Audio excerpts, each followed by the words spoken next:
Good evening, good evening, good evening. I'm not sure if you can hear me. I'm not sure if you can hear me because I can't tell if my microphone is working. I don't see it vibrating right now. Let me check something to see if my microphone is working. I'm trying something new and I'm trying to see if this is working. Sure, if you can hear me. Okay. I'm not sure if you can hear me because I can't. Oh, you can hear me. Okay. So I just wanted to check and see if you guys can hear me because I'm trying something new. I have a new microphone and I was trying it out. So it's not registering on my camera. So again, good evening. My name is Willie A. Price. Willie A. Price Speaks. And tonight is A Better You Lifestyle. Every Sunday at 8 o'clock, I try to do a live show on A Better You Lifestyle, which is all about helping you, your children, your family create better opportunities to create a better lifestyle for yourselves. I actually have a nonprofit that we've started that focuses on that physical, personal, and financial development. A Better You Lifestyle. Like I said, every 4 weeks we do every week we do a show. And the first week is Understanding Your You. The second week is A Mother's Love. The third week is Financially You. And the fourth week is Making Your House Your Home, where we talk all about real estate and how to, if you're a homeowner, how to make your home more energy efficient and how to save money on things around your home. A lot of times people don't know how to do those things. And talk about tonight is a little combination of all those things. Even though tonight is our second week, which is A Mother's Love, I'm going to talk about something kind of happened with me, and I'm going to tell a couple stories, and you'll see how all this came about. And so when I started out with the show was, and the title was, is No Father Involve a Mentor. And I put that as the title, but then I thought about it later. I should have put the title as Understanding Your Worth. Understanding Your Worth is what the title should have been. And the reason why I decided that it was because it was a combination. And I was thinking about the stories that I wanted to tell when I wrote that No Father Involve a Mentor. But then I realized as I was writing my notes that the story should have been the other title, which was Understand Value, Understand Your Worth. And so we're going to do a combination. So like I said, we're going to talk a little bit about understanding your you. We're going to talk about A Mother's Love and how parents can do what I'm going to talk about in this story. We're going to talk about some financial literacy stuff. And then we're going to talk about making your house your home in some aspects of real estate, which is how this story came about. And the reason why I would share this story is because it was something I was invited to a meeting, an interview, I guess you would say. It was an interview. Someone told an agency about me and what I did. And they wanted to meet with me to discuss me possibly doing what I do for them. And so I have a property inspection. I do consulting. I do property management. I do property maintenance trainings. I do all kinds of trainings and inspection trainings and things like that. But I do property evaluations and consulting is what I really do. That's what my company does. And so as a result of that, someone had referred this agency to me. And when I met with them, I presented a resume, of course, but I wanted to show them what my credentials and my experiences was. And, let's talk. You read my information, you see my credentials, and then we can talk. Or you can read my credentials and realize either you can't afford, there's no need to talk. And so as a result of this, we were talking, and I'm not going to go into that part of the story because I want to save that. But it was all about, well, no, I got to go into a part of it because the thing was towards the end of, well, it was basically wrapping up because I saw that there was two gentlemen that I met with, and there was an older white gentleman and there was a younger white gentleman.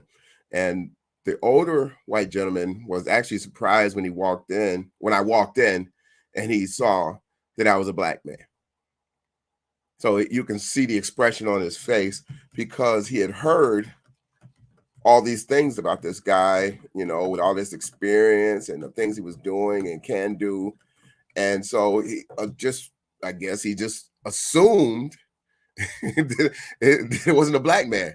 So when I walked in, he was already, you could see in his face that he wasn't too excited about interviewing me. So we sat down and we started to talk and we had this conversation. And what they wanted me to do, I could do, but how they wanted what to do, I could do, but the amount of work that was required, I would need assistance. And that's why they contacted me, because the person that was doing it was just one single person doing it. He needed assistance because it was just that much work. And they wanted to meet with me to see if I could take half of his projects and take care of them. And I could if I didn't want a life, but I said, and so we went into this whole conversation. But what got me, and the reason why I want to share this story is because what he said to me at one point was, like I said, you could see in his face he was really bothered the fact that I wasn't excited about what they were offering. I wasn't excited about the amount of money that was involved if I took on this project and helped them. I wasn't like falling over out of excitement to do this. So it kind of bothered him. So then at one point he said to me, he said, well, if you can't do half of the work, can you do like a portion of it, like 1/4 of it, until we find somebody to replace you? And when he said that to me, I kind of chuckled like I just did. And I said, find somebody to replace me? I said, you're not going to find anyone to replace me.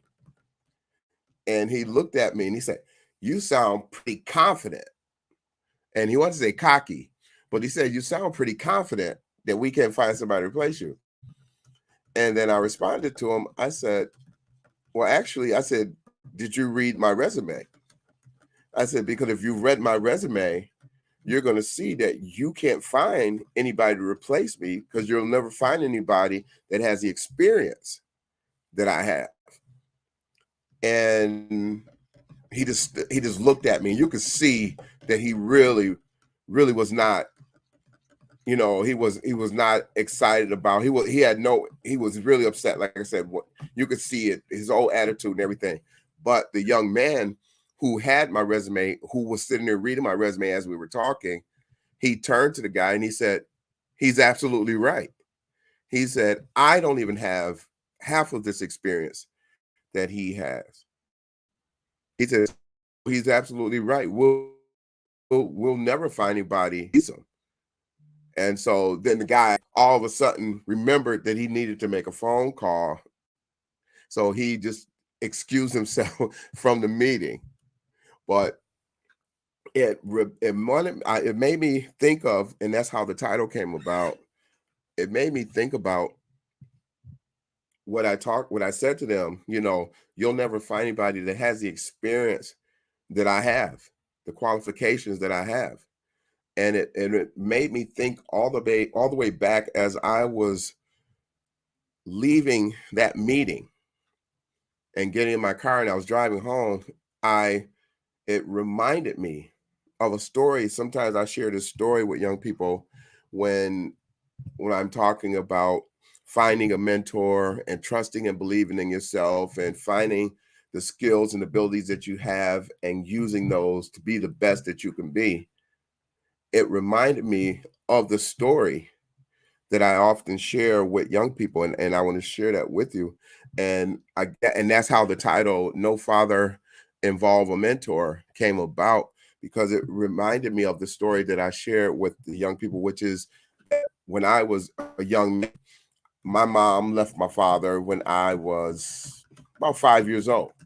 So as a result of that, when we left him, and the thing is that I was thinking to myself, I said, you know, sometimes when you're a parent, especially a single parent, a single mom, and you have a son at home and the father's not involved, sometimes because you're so close to that situation, you don't always, especially if it's a son and you're having issues with the father, sometimes because that son may remind you, or those sons may remind you of that father, or a certain son may remind you of that father, you don't always see them with the potential that they may have.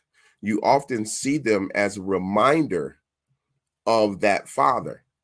And as that develops, that vision of seeing him and a constant reminder of the father, and because it may have been a bad situation, you never look at that child for the potential that it may have in its life or could have in its life, because you're too caught up in being reminded of who he reminds you of. And so for me, I think that's sort of how it was for me growing up, is that I reminded my mom of my father. So she never really saw the potential of what I had. And I never did anything different than what I do now, but it was always amazing to me as I thought about it later that my grandmother said to me, "You can do anything you set your mind to do." And she would always say that to me, and it used to always puzzle me. And she would say, because she sit and she would watch me, and she said, "I notice when you want something, you figure out a way to achieve it, how to do it, no matter whether it's something you aren't supposed to be doing, or if it's something you just want to do and achieve, you figure out a way to do it." And she would always say to me, "You can do anything that you set your mind to do." And so, like I said, as a young child, I always wondered when she said that. But then as I got older, I always wondered why my mother never said that to me, why she never saw what my grandmother saw, but she always saw my father in me. So, it made me realize that sometimes you can be so close to a situation that you can't see the big picture of the situation. And so that's what happened with my grandmother. So as I was growing up, as a young child, 5 years old, we left my dad. It was an abusive situation. So we left my dad and moved into a house where my grandmother lived downstairs and we lived upstairs. And that's how my grandma was able to watch me and see the things that I was doing and see that potential in me.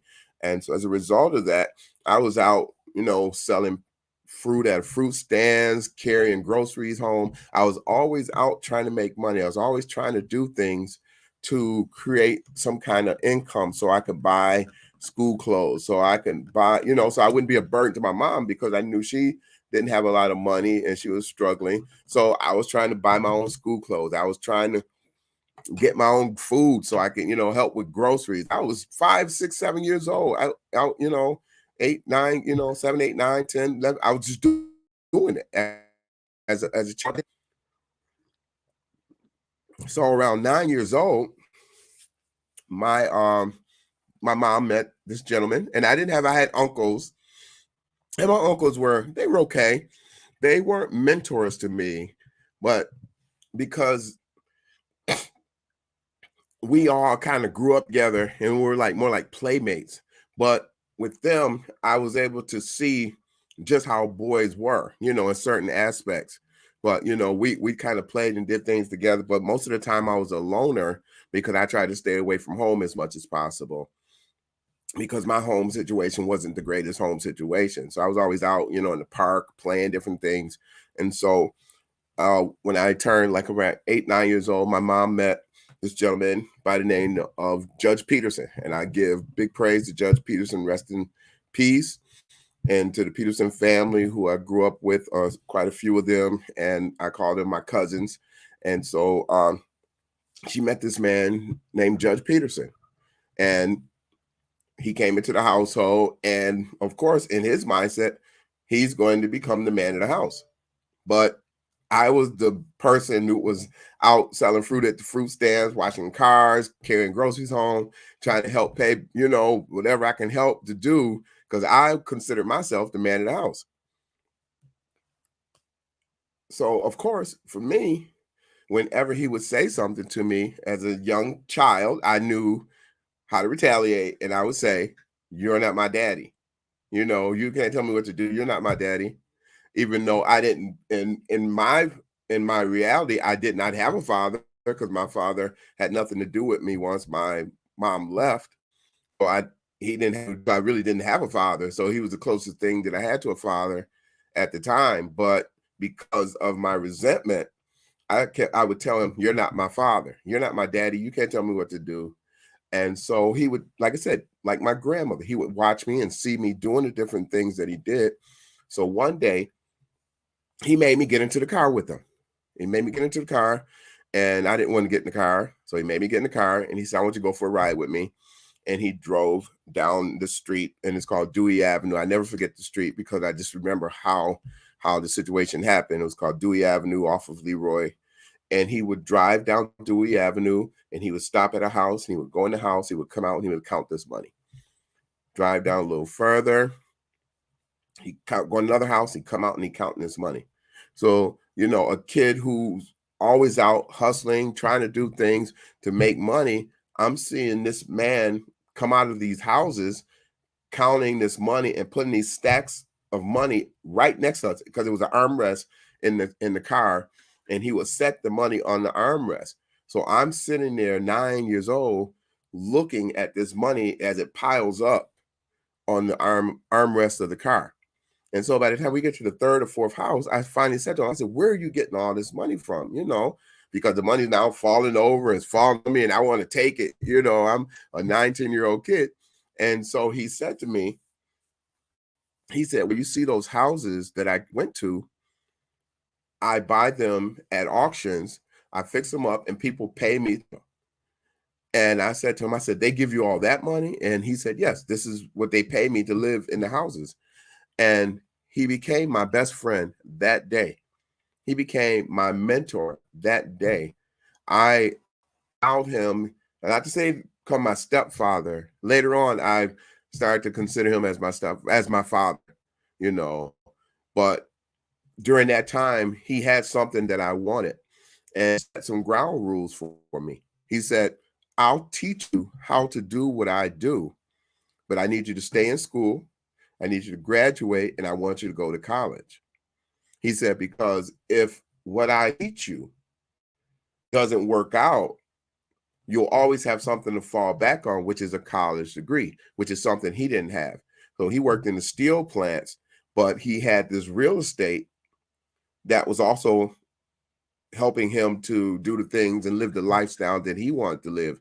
And he had like a beautiful Cadillac. And I remember that because that's what the car was that we were riding in, was this nice Cadillac.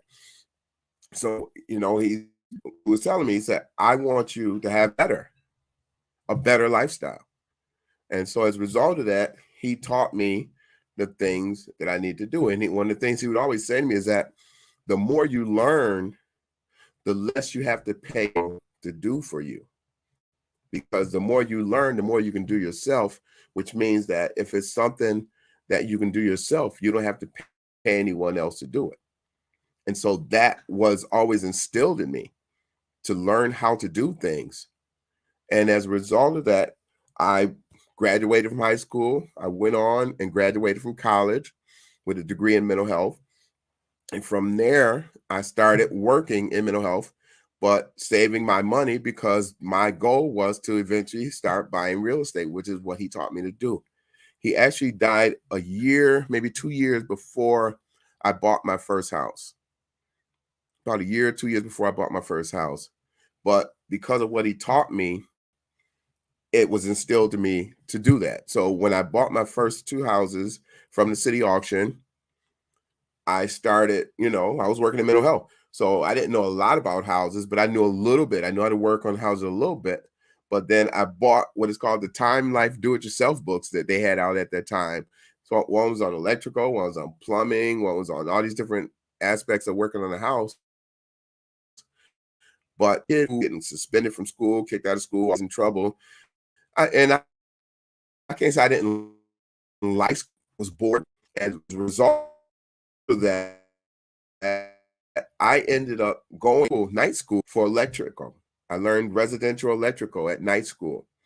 Then I went at the same time I was going to night school at a school called McKinley High School. I was going there for carpentry. So I'm taking carpentry, I'm taking electrical at Seneca Vocational, and I'm working in mental health. And I'm working on my rental properties. And so as I started to do that, I realized that I didn't have to pay an electrician anymore. I didn't have to pay, a carpenter to do everything every morning. Sometimes I did pay an electrician to come do a few things. And so I would meet people. And then as I met them and paid them to do certain things, I would watch them to see how they did it. So that way, if I needed it done again, I wouldn't have to pay them. And so that's how I got into all the things I was doing. And as a result of that, I started, learning more about real estate, and I started buying more real estate. And one of the things I said to myself is once I start making more money off of my real estate, then I'm going to leave my job and go into the real estate business. And so I decided I would go to school to learn how to sell real estate because I thought that's what I wanted to be, was a realtor. That I'm saying I'm buying these houses and so forth. So I went to school I went to school to get a real estate license and realized that I did not want to sell. I didn't want to be a salesperson. So I actually just stopped going to that class. I paid for the class, but I stopped going because I realized it wasn't worth me to go to that. But then I found the school on property management. And I went to school and became a registered apartment manager with the National Association of Home Builders out of Washington, D.C. And I was very active with property management and property management trainings. And I was doing a lot of different things, working with all day. And I got to the point where I 10 at one point, I was almost up to 20 properties at one point. But I had started to learn how to properties and more like business and not just as properties. And as a result of that, I started teaching other people. And because I knew so much about real estate and about construction and property maintenance and property management and different aspects of electrical and plumbing and different things, people started to call me and ask me, could I come and look at houses that they were about to buy?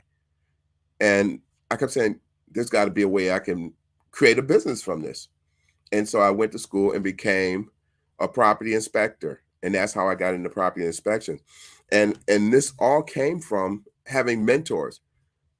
Everything that I've gotten into, it all resulted from a mentor. There was someone who introduced me to one aspect or another of what business and the things that I've grown to do. My stepfather, who introduced me to the real estate and buying homes. And then along the way, while I was learning, like I said, electrical and plumbing, I would meet electricians who would mentor me in electrical. I met plumbers who, a good friend of mine, he's passed away, rest in peace, Jimmy. Jimmy would teach me plumbing, and Jimmy didn't have all his fingers. Because he always wanted to shake my hand, but he didn't have all his fingers. But he was a great guy, and he was a great plumber. Taught me all aspects of plumbing, and then he would. I learned carpentry just from doing it. I paid a couple people to do carpentry with me, so I started to learn these different things. And when I would go to the auctions, I met these two older gentlemen. They saw me and they said, how long you been coming to the auction? And I told them and how many property I already had. And they mentored me at the auction. They told me, said, this is how you do this so you don't end up getting in trouble with your real estate. And they told me their method. And if we would have started when we were your age, we would be so much better off. But they gave me some advice and they mentored me right at the Buffalo City auction on how I should structure my real estate as I began to grow my business and my real estate. And from their advice, it allowed me to get up to, like I said, almost 20 properties. But under my property management and all the trainings and what they taught me, what they explained to me to do, it just it worked out so well because, again, I had a mentor in every aspect of my life. I've had somebody that mentored me to do something that I was a part of. And a lot of our young men growing up in these days, they don't have a mentor. They have their friends who they hang out with who don't know. Some of them don't know as much as they know. So for them to have a mentor means that sometimes you have to take them and put them in environments and activities and programs and things like that where a mentor can be found for them. And so that's why I say on here, no father involve a mentor, because as a result of that, and I'm just going to shoot through here how I got to where I was talking about in the beginning about this meeting.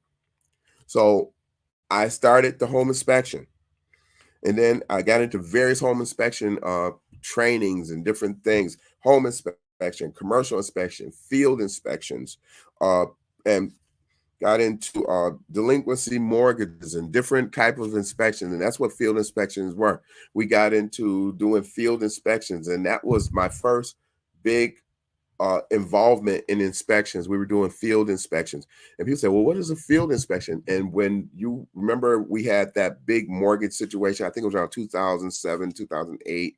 It was early years, and banks were foreclosing on all the properties with the adjustable rate mortgages. Was a result of that, my company, Jody Enterprises at the time, was contracted to monitor houses that were delinquent on their mortgages for those banks and mortgage companies. So we had an area where we covered from the city of Buffalo all the way to the city of Rochester, New York, which is about 60 miles away. And so we covered that area, and we end up having 10 employees, and we were doing over 850 inspections a week for mortgage companies. And so that company grew to a point where I ended up having to close it down because I couldn't get enough workers. And then the adjustable rate mortgage situation started to die down. It's not gone. It just died down. They use a different name for it, but it's the same thing. But we won't get into that. Then I got into HUD foreclosure inspections. And as a result of me working for HUD, I came with a REAC inspector. And a REAC inspector is a residential assessment. So don't give me the line about the term. I can't think of it right now. But it's a REAC inspector. And people who do HUD properties, they know what a REAC inspector was. So I was a REAC inspector for 3 years. And I was known as the Black inspector from Buffalo because they said I was too thorough. And as a result of that, I got a lot of trouble when I would do my inspections around the country because they would call me the Black inspector from Buffalo and say he was coming to inspect your property and to be careful because he's very. And so as that, I ended up not staying with HUD. I stayed with HUD about 3 years, and I enjoyed it. I spent a lot of times in hotels and traveling all around the world doing inspections for HUD. And I enjoyed that, and I enjoyed meeting people and seeing different cities and that part of it, but I didn't enjoy the politics of it. And that's why I ended up leaving HUD. And as a result of that, what I was doing, people had heard about me, and an agency in Rochester heard about me and asked me to become a weatherization inspector. And I had told them, I said, I have no idea what a weatherization inspector is. And they were like, well, we're going to send you to school and train you, and we're going to put you in this program to under Obama to do weatherization inspections in the city of Rochester and help people to reduce their energy costs at home. And so I was like, all right, cool. So I moved to Rochester, New York, and I went to school to become a BPI certified weatherization inspector. And people who know about weatherization know what BPIs are because it's the highest credentials you can have for weatherization inspections. And so that's what I went to school for. And then while I was there, they sent me to school for lead renovation training because you had to have that in order to know when you're going into these houses, you were looking for lead paint and lead pipes and lead everything. Anything to deal with lead, you had to look for. And while I was there, I had a couple guys that were doing the business, weatherization, and they mentored me. They mentored me and taught me all about the business. But what I found is that what they were teaching me and what I was doing, a lot of people could do it for themselves at home. So when I left after a year and a half of doing this, a weatherization inspection, I came back home to Buffalo, New York, and I started teaching people how to reduce their energy costs. Doing that for now, what, almost close to 10 years. I work with the National Fuel Gas Company here, where every year in the month of October, November, we do free home energy workshops, and we give out energy saving bags with all kind of supplies to help you reduce your energy costs. And it all resulted from that BPI training class, from that weatherization program that I was doing in the city of Rochester, and learning about the lead and so forth. So then another agency heard about me and asked me would I become a rehab specialist to work with them to help them on some houses that they were rehabilitating in the city of Niagara Falls, and they need someone to inspect and write up work scopes and monitor the contractors that were doing the work. And I had no clue, no clue. And they were going to send me to school for it, but they actually had a guy that was there that actually trained me to do this, because the school they wanted to send me to wasn't going to start for like 6 months. So they really needed my help with this program. So the guy started training me and he gave me all kind of training and all kind of software and all kind of tools and information to become a rehab specialist. And just prior to the school starting, the agency shut down. And it's sad that it did shut down, because Niagara Falls got some raggedy houses. So they need all the rehabilitation they can get. But as a result of that, I had this training to become a rehabilitation specialist, to monitor, write up work scopes, and monitor the contractors that were doing the work. I got out of that, and like I said, I moved on and I started doing other things. So I began teaching and creating workshops and creating workbooks and different things. And again, now I became the mentor. I started working with young men and young ladies and showing them how to create a better lifestyle for themselves, physical, personal, financial development. And because I realized, just like I had mentors and needed mentors to get to where I was, young people don't have those mentors. And I wanted to be one of those mentors. So I started creating workshops and trainings and writing workbooks like the books you see behind me. And I started using those to help prepare young people to live a better lifestyle for themselves, how to create a better lifestyle for themselves. So during all that time, I'm creating workshops, I'm doing trainings, I'm working with young people.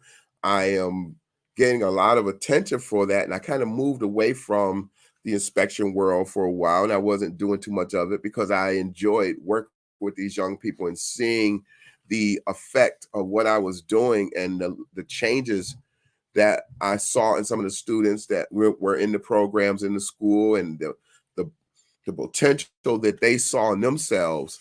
That's what really kept me involved in doing what I was doing with these young people in the different programs.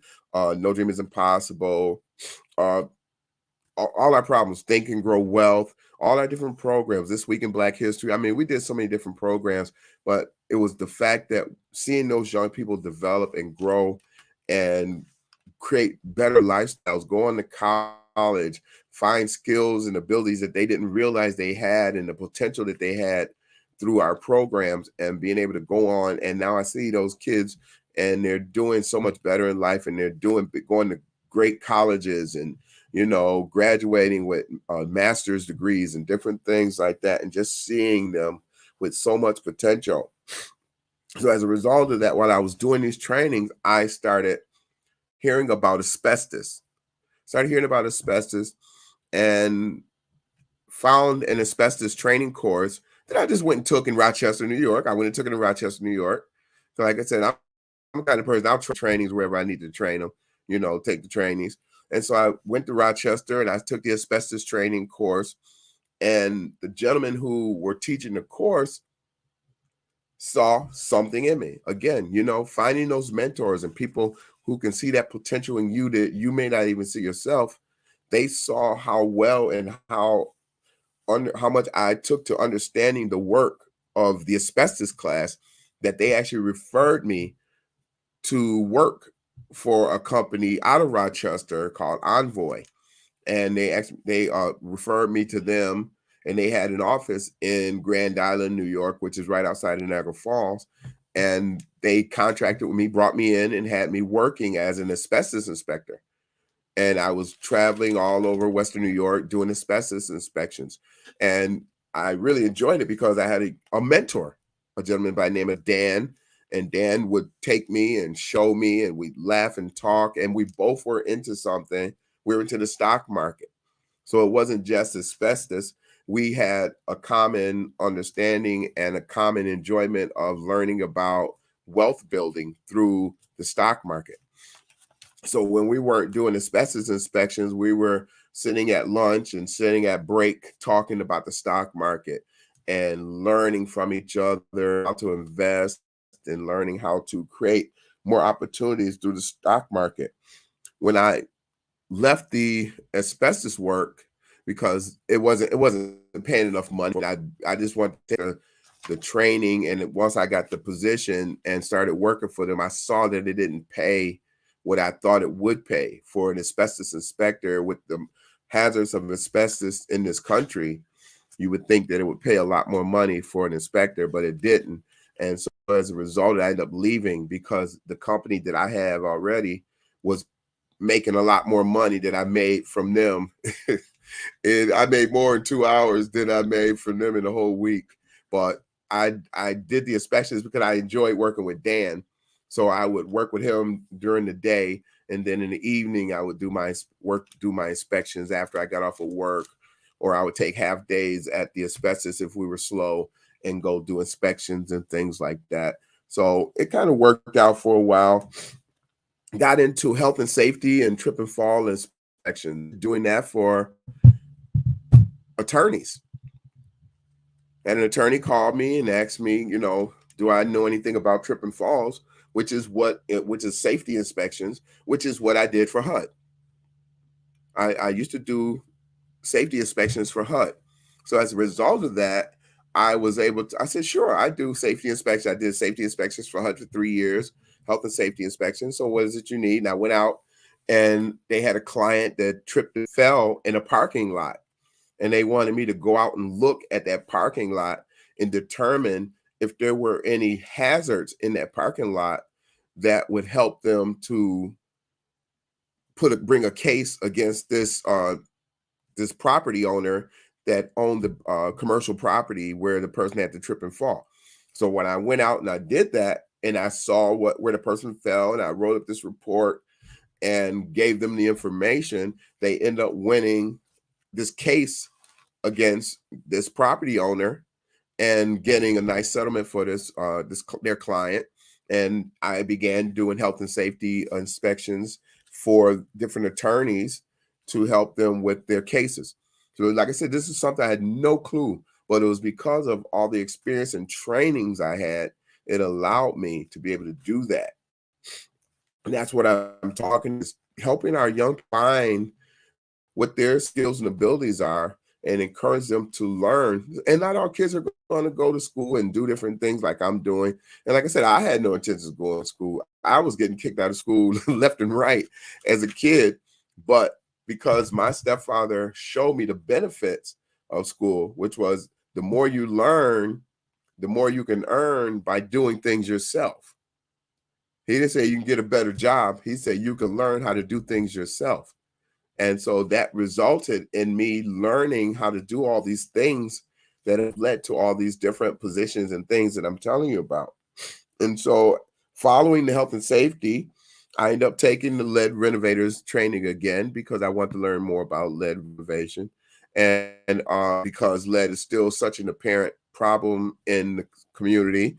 So I've been approached by a organization to be a trainer and teach lead renovation classes to their students. So we're working on that right now because I have to go back and do some other trainings for it. So I'm trying to find some time to do that. And once I do that, then I'll be able to take something with those guys. But it's going to take a while because I am working on some other things with my programs that I do with my track and field. So that kind of holds me up. But then we get back into the rehabilitation specialist, something I did years ago, something that, came along with all the different things that I was doing, has come back up again.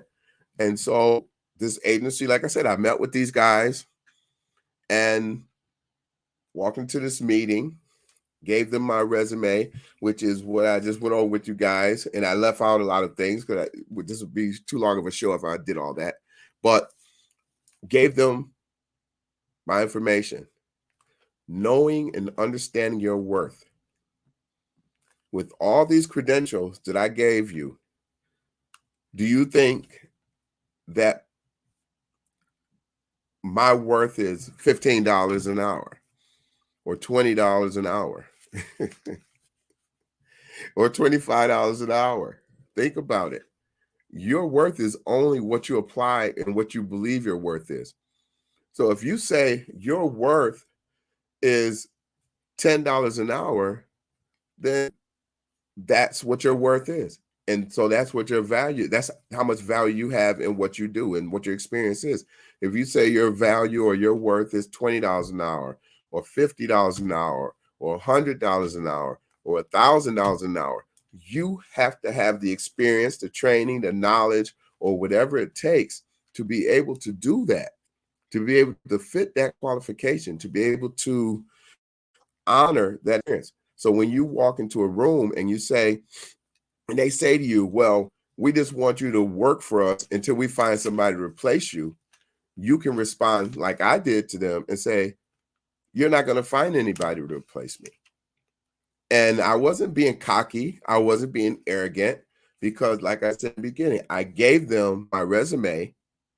They read my resume, but the shock was when I first walked into the room and they saw that I was a Black man who they had heard so much about with all this experience, and then to read all my experience and then look up at me and continue to see that this is a Black man that has all this experience, all these qualifications, all these certifications, all these licenses, and you're offering him the opportunity to make over $250,000, and he's laughing at you saying it's not possible for him to assist you, because in order for me to do what they need me to do, I would actually need a crew. I would need 2 or 3 of me to do what they needed me to do. And so I knew to put myself in a situation like that. And because of my experience, I knew that I could possibly help them with some of the properties that they needed help with, our entire project, which is what they wanted me to do. And they didn't care that it was going to overwhelm me, like it was overwhelming the guy who was already in the process of doing the work. And that's why they needed the help. And the fact that it was a Black man sitting there saying, you're not going to find anybody that can replace me.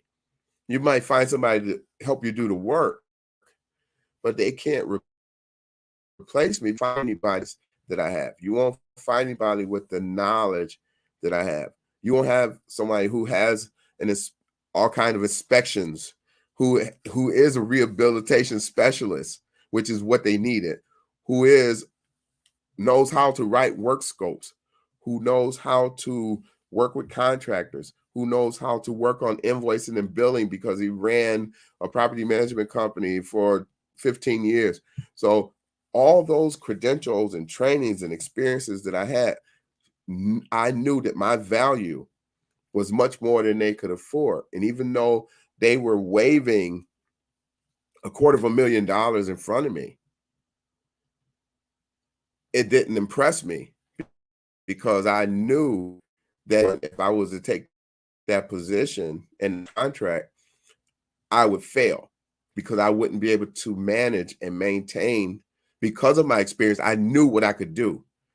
and I knew what I needed to do in order to do what they wanted me to do, which was monitor that half of those properties and get the construction done on them. All of that, I conversation with me anymore. But the young man for a while, and I did offer to come back and maybe shadow him and see what he's doing and see how I could possibly help him. I haven't done that yet because I've been very busy with my track and field program, which we just really got going for our first indoor season. And we were just in Orlando meeting with the USA Track and Field Convention to learn how to bring the Junior Olympics and improve it in the Western New York area. So just, that kind of took away from a lot of what I've been doing. And so mentors, we have to find mentors. We have to find what our children like. We have to find what our children enjoy. We have to find who they are. And it's not just always in school. You may apply a lot of things to school. All the things my stepfather had to do with school. Because he knew if he told me go to school, learn, read, write, whatever, he knew because I didn't like being in school that was not going to work for me. But what he showed me was that you can make all this money if you stay in school and do what you need to do in order to start your business and buy real estate. So school was never an issue for me. My goal was to be able to get that money like he did and have stacks of money that I could use to do the things that I wanted to do in life. And that was what he helped me to achieve to do, where I end up owning and buying 20 properties in the city of Buffalo, having a property management company, having a property inspection company, traveling the world as a HUD inspector, traveling the world, speaking and writing books, doing seminars and meeting people from all over the country. All that was a result of that mentor, that stepfather seeing me something that I knew I could do things, but he saw in me potential that grew on me. And as a result of that, that allowed me to become the person that I am today. And that's why I continuously give back and I do things with young people in the community. And I work with young people and I mentor young people and I try to encourage young people. And I often use what I call the 4 W's, understanding who they are, where they're trying to go, what is it going to take for them to get to where they're trying to go, and why are they willing to commit to doing whatever it is they want to do. And when I help them understand their 4 W's, they become some of the most successful people that I've ever met. And we're going to be doing something like that this coming Saturday. We're an International Men's Day Conference, International Men and Boys Day Conference. It's going to be December 17th, and it's going to be at the International Preparatory School in the city of Buffalo on December 17th from 9:30 to 11:30. And we're going to be bringing in mentors to talk to young men and introduce themselves, share with them, just like I'm sharing tonight, who they are and do and why they got into what they do, and helping these young men to see that there's more to life than drugs and rap music and, all these kind of things that don't really have the longevity that they need out of life. Because, I'm not saying don't be a rapper, but you can also write the raps and be a producer. You can also create the music and be the music producer. So allowing them to see that there's so many different aspects and directions they can go, and they don't just have to be on the stage and then singing and dancing, or they don't have to be the one shooting the ball. They can be the agent, they can be the agent, they can be the manager. Those are the things, that we don't see. Those are the things that really create lifestyles, because even after that basketball career is over of that person, you're still managing more and more clients and more athletes. So, I mean, showing them those potentials. So those are the kind of people that I've invited to this conference that's coming up next Saturday to meet these young men so they can meet and see and shake hands and be mentored by men from all aspects, races, creeds, and colors, and just bringing them in so these young men can see that life can be a lot better than what they've always perceived it to be or what they don't perceive it to be. I've met some young men that don't even tell you what they would could see themselves doing at the age of 21, because a lot of them don't even think of reaching the age of one. And that's a sad thought. That's a sad thing to hear a young person that they would be doing at the age of 21, because they don't see themselves. They haven't seen their friends getting to 21, because a lot of them shot and killed or in jail, by the time they get to 21. By the time they graduate from high school, they're already locked up or involved in drugs and having all these problems. So that's why we're doing this conference on December 17th, International Men's Day, creating better youth lifestyles for our young men, giving them some direction, introducing them to mentors that hopefully that they can stay in touch with and have someone to help them to have a better lifestyle for themselves. I did not mean to go this long. I normally don't go this long on the show, but I wanted to share my story with you. I wanted to share the situation with you about understanding your worth and to your value. Never let anyone determine what your worth is. If you don't know your worth, you need to sit down and find out what you're worth. You don't allow anybody else to determine what your worth is. And when I walked into that room and they said, "We just want you to help us," because they were upset. The gentleman was upset. "We just want you to help us until we find somebody to replace you." I still laugh when I think about that. And I said to him, "You're not going to find anybody to replace me." And I was right. They still haven't found anybody to replace me, but I may help them do some stuff. I'll have to see later. But again, my name is Willie A. Price. Willie A. Price Speaks. A Better You Lifestyle. Next week, we're going to be talking about financial literacy.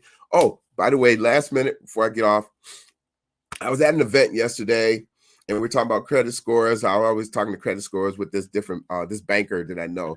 And I drive him crazy because he hates my credit score. My credit score is an 8, not an 800. It's an 8. And I'm trying to get it back to the 0 that it used to be. But I got to check on that. It should be 0 again next month. So I'm trying to get back down to that. And it drives him crazy because he keeps telling me I need to have an 800 instead of an 8. And I keep telling him, no, I need a 0 instead of an 8. And so we're actually going to be doing a financial literacy workshop together.